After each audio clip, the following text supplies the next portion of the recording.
Saint Abraham and Saint Mary, Hermit, 360, Edessa. Abraham was a rich nobleman of Edessa. At his parents' desire he married, but escaped to a cell near the city as soon as the feast was over. He walled up the cell door, leaving only a small window through which he received his food. There for 50 years he sang God's praises and implored mercy for himself and for all men. The wealth which fell to him on his parents' death he gave to the poor. As many sought him for advice and consolation, the bishop of Edessa, in spite of his humility, ordained him priest.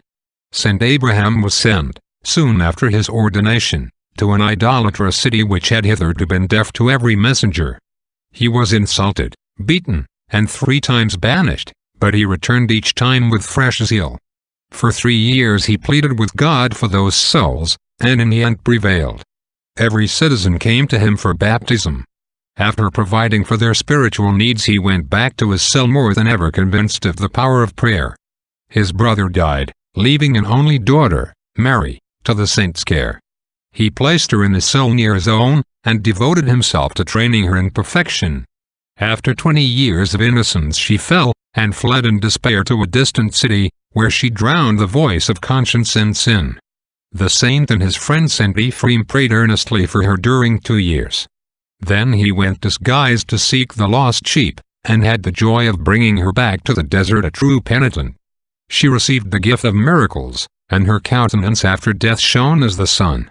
Saint Abraham died 5 years before her, about the year 360. All Edessa came for his last blessing and to secure his relics. Reflection. Oh, that we realize the omnipotence of prayer.